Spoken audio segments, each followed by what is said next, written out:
Amigos telespectadores da Rede Vida de Televisão e do programa Páginas Difíceis da Bíblia. Sempre de volta, no mesmo dia e, espero, sempre no mesmo horário também. Padre Anselmo, tudo bem? Estamos sendo bem claros? Sim. Você tem uma responsabilidade grande de representar todo esse contingente. Exatamente, graças a Deus tudo bem. É sempre uma alegria muito grande estar aqui, aprendendo um pouco mais, contribuindo de algum modo. E sempre eu e o padre conversamos, e a gente conversa que às vezes é muito mais fácil levantar questões e provocar perguntas depois de um texto tão bem explicado, do que simplesmente ter a cultura textual e o domínio para fazê-lo chegar até nós que bebemos da palavra de Deus. Mas é uma alegria muito grande estarmos aqui meditando sobre as Escrituras. Nós estávamos naquele famoso versículo das falsas testemunhas, não é?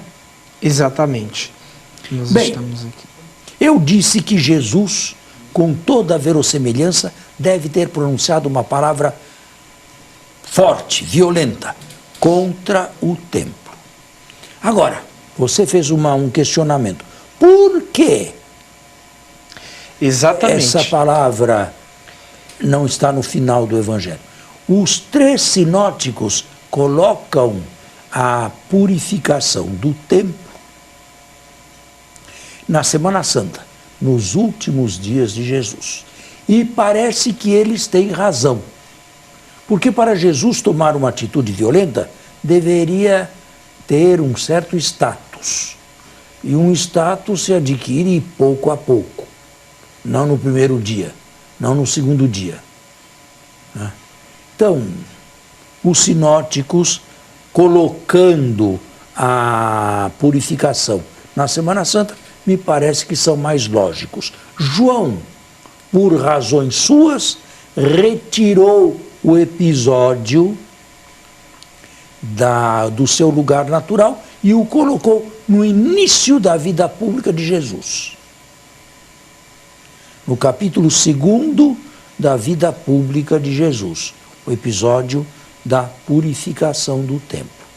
Mas João não foi claro com relação a uma palavra violenta que Jesus tenha pronunciado, a não ser que levemos em conta a discussão após a purificação do templo. Destruirei este templo e em 3 dias o reedificarei, sem reiropoietos ou arreiropoietos, sem mãos humanas e nada de mãos humanas. Mas o evangelista nos faz os judeus perguntar a Jesus, ou melhor, nos informa que os judeus perguntaram: 46 anos foram necessários para a construção desse templo e tu o reedificarás em 3 dias? E o evangelista, numa nota parentética, nos informa a nós muito cortesmente. Ele falava do templo do seu corpo. Quando ele ressuscitou dos mortos, os seus discípulos compreenderam o que ele dissera e creram nas palavras dele.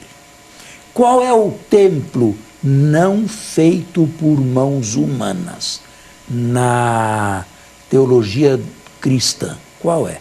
Ou quais podem ser? Vamos enumerá-los. Em primeiro lugar, o corpo do ressuscitado. O corpo de Cristo, como falamos. Né? Seria um novo templo na teologia cristã. Em segundo lugar, o corpo dos nascidos na água, pelo Espírito. O corpo dos discípulos de Jesus, a igreja. Em outras palavras, a igreja. Seria o corpo de Cristo, é a teologia paulina. Em terceiro lugar, a Jerusalém celeste, que desce do céu como esposa para o Cordeiro. São 3 maneiras de se entender um corpo não feito por mãos humanas. Certo? Agora, Marcos tinha tudo isto em vista? Eu não sei, e não sei se alguém pode garantir que sim ou que não. Quando ele faz esta afirmação aqui, ou ele coloca esta afirmação na boca das falsas testemunhas, ele diz que esse testemunho era falso. Ele não nega que Jesus, talvez João aqui tenha mais razão, ao colocar a purificação do templo no início, que se recordava que no início Jesus tinha feito uma afirmação não bonita, violenta, com relação ao templo. Está seguindo o raciocínio? Pois é. Agora, como isso foi feito 2 anos e meio antes, era possível que essa palavra violenta não soubesse mais ninguém exatamente o seu teor. Então, havia verdade e não verdade nesta acusação. Ela era ao mesmo tempo, mas sob aspectos diferentes, verdadeira e falsa. Mas aí o senhor explica, então, isso numa chave muito dialética, sabe? Uma coisa... Ela era verdadeira e falsa. Como que uma coisa pode ser ao mesmo tempo facilitando... Mas não sob o mesmo aspecto. Facilitando para a cabeça do telespectador, como que uma coisa pode ser ao mesmo tempo verdadeira... Não, ao mesmo tempo não. Ela pode ser verdadeira e falsa, mas não ao mesmo tempo. Não sob o mesmo aspecto, então. Não o mesmo aspecto. Como entender isso, padre? As próprias folhas das árvores são verdes na primavera e amareladas no inverno. No inverno. Está aí. Um exemplo banal. As mesmas folhas trocam de cor. Mas as cores são diferentes, mas não ao mesmo tempo. Agora, por que não admitir, padre, que possivelmente Jesus não tenha falado isso precisamente porque estas palavras aqui só podem ser entendidas na língua grega?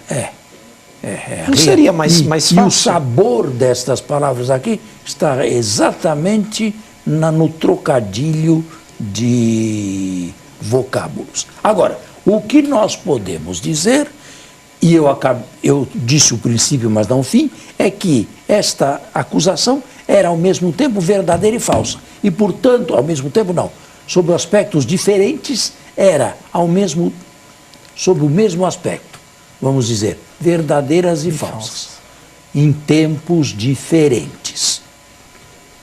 Devemos imaginar que esta afirmação aqui não se deu apenas na boca de Jesus. 2 anos e meio no início do ministério.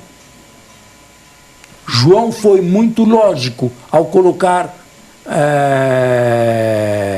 esta palavra, esta afirmação, no início do ministério de Jesus. Agora, ela continuou a ser repetida de maneiras diversas. E continuou a ser repetida, destruirei este templo, até mesmo depois que Jesus morreu. Então nós temos 2 grupos de pessoas. Os judeus não convertidos ao cristianismo, que zombavam dos cristãos, dizendo: onde estão as profecias do vosso mestre? Elas não se deram. 40 anos já se passaram. Olha que belo templo. Olha que beleza. Olha que luminárias. Quer dizer, cadê o templo, né? Onde está a sua destruição? Está aí a prova de que o vosso mestre era um falso profeta. No ano 70... o templo foi abaixo. O templo foi abaixo pelos romanos, Tito e os romanos. E muitos cristãos viram por detrás das águias romanas a mão de Deus, que castigava duramente os judeus por terem feito o que fizeram com Jesus. Quem tinha razão? Foi justamente a época em que este evangelho aqui foi escrito. Quem estava com a razão? Nenhum dos dois grupos.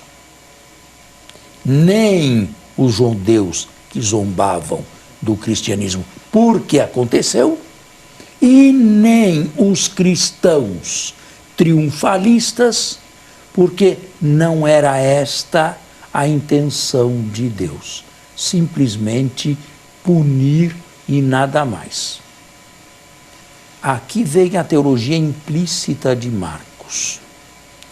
Esta frase é inteiramente verdadeira no sentido de que alguns discípulos de Jesus aceitaram toda a sua mensagem, aceitaram a sua paixão, beberam o seu cálice, foram com ele à morte e agora podem participar da ressurreição. Para estes, o templo continua em pé, mas não feito por mãos humanas, e sim a igreja. Dá para entender? Depois do intervalo, nós voltamos com mais reflexão e mais perguntas, inclusive. Padre Anselmo, foi bem entendido ou é melhor reexplicar? Bom, foi bem entendido, mas o problema é de ordem crescente porque o fato, ele não é tão simples. Comecemos com a ação purificadora do templo. Para os sinóticos, com toda verossemelhança, se deu na Semana Santa, no final do ministério. João pode ter percebido que esta ação poderia ser transposta para o início do Evangelho, não tanto pela ação em si, mas pela frase de Jesus. Pela lógica do enunciado. A tal frase, destruirei este templo e em 3 dias edificarei um novo. Que eles não compreenderam, mas Jesus falava do seu próprio corpo. Até aí está tranquilo. Até aí está tranquilo. Sim. Tudo bem. Esta frase, uma frase violenta, pode ter mudado de tonalidade, distorcida, repetida, alongada, ao longo né? Pensada. de todo o ministério de Jesus. Quando se chega no Sinédrio, ela vem à tona, mas não vem à tona na sua pureza. E por isto o evangelista pode dizer que ela é ao mesmo tempo, mas sob aspectos diferentes, verdadeira e falsa. Jesus falou sim alguma coisa, mas não exatamente com estas palavras aqui. Certo? E isto continuou depois da morte de Jesus. Um grupo de judeus não convertidos atiçava e zombava dos cristãos. Onde está o vosso mestre? Onde está o verdadeiro profeta? Olha a beleza do templo, 40 anos depois. Ou seja, a profecia dele não adiantou de nada, né? Porque o templo está erguido. Não se cumpriu. Por outro lado, quando chegou o ano 70, os cristãos deram a resposta. Atrás das águias romanas estava o castigo, a punição de Deus pelo que fizeram com Jesus. Quem tinha razão? Para esse evangelista, nenhum dos dois. Isto é, era preciso se embeber da doutrina de Jesus, aceitar Jesus, beber o cálice de Jesus, morrer com Jesus, se fosse o caso, e depois sim viria uma coisa nova. Aí sim, aqueles que perseverarem até o fim. Aí sim viria um templo não feito por mãos humanas, que Paulo chama a igreja.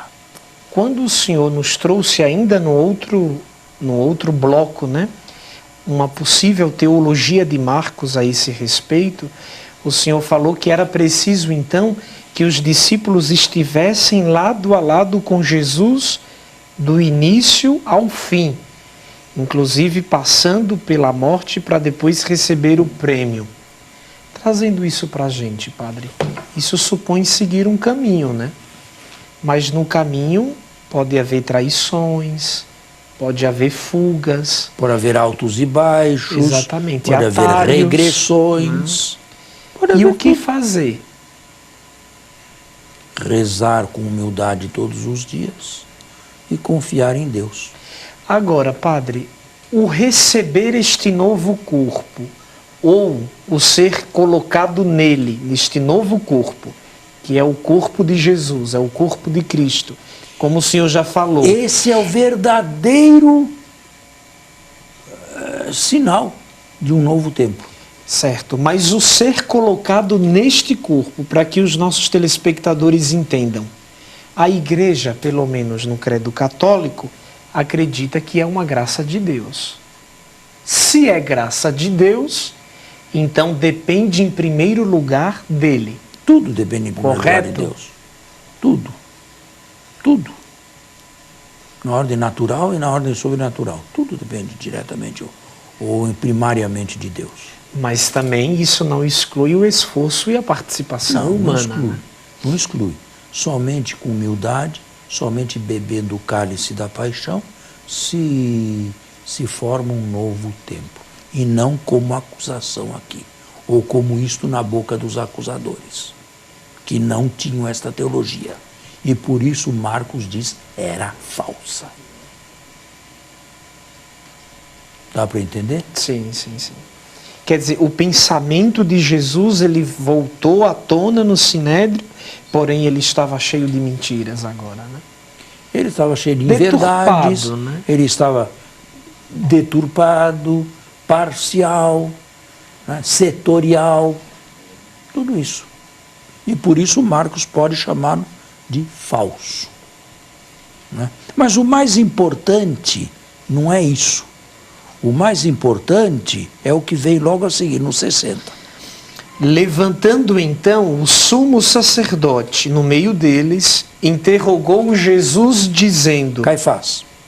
Nada respondes? Que testemunham estes contra ti? Ele, porém, ficou calado e nada respondeu.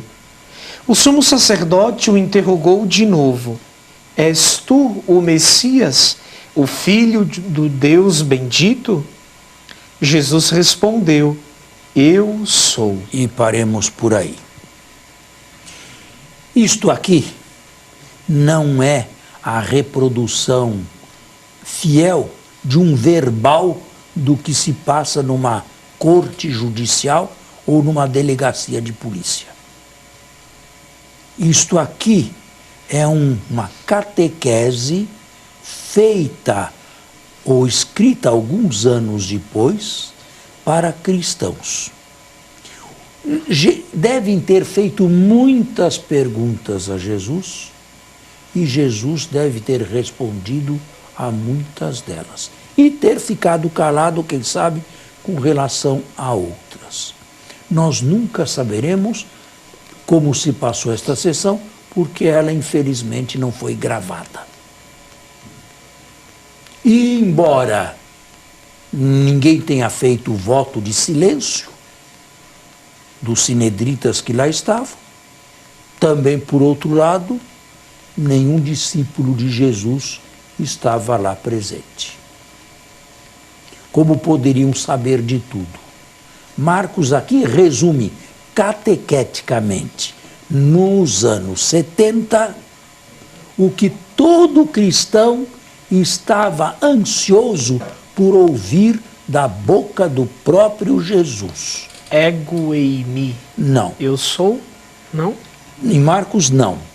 Ah, isso é em João, né? És tu o Messias, o Filho do Deus bendito? Agora, Jesus responde, eu sou. Mas aqui, à primeira vista, parece uma conversa de surdo com mudo.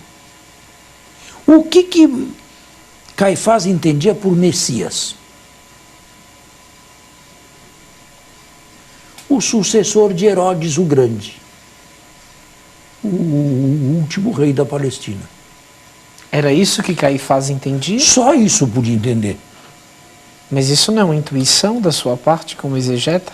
Não, intuição por quê? Mas ele não podia entender outra coisa. Messias é um rei.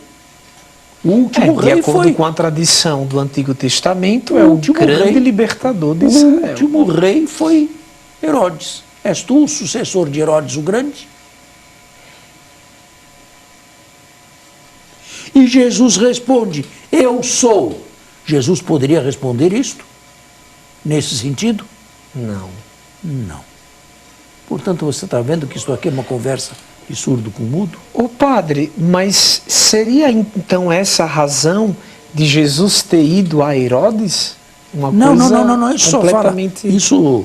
Isso, a transferência, o transferimento de Jesus a Herodes, só Lucas fala. Mas não entra aqui. Mas não entra aqui. Não entra aqui.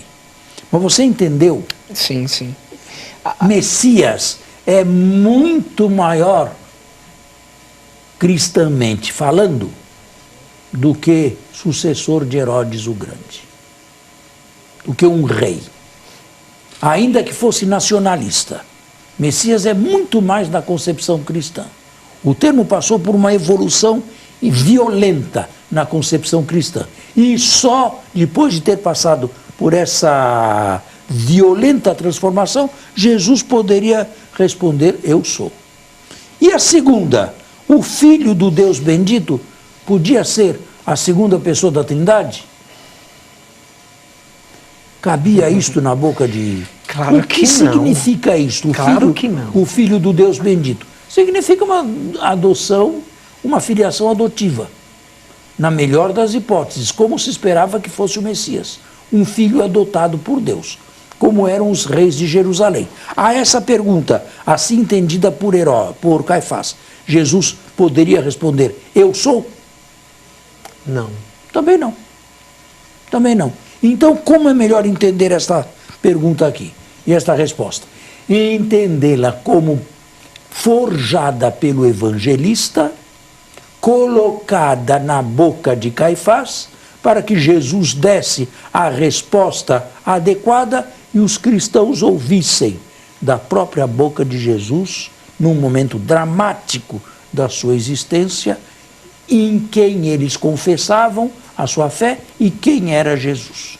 Então, um versículo banhado de profunda cristologia, né, padre? De profunda cristologia. Porque ele, inclusive, vai subindo à direita do poderoso e vindo com as nuvens do céu.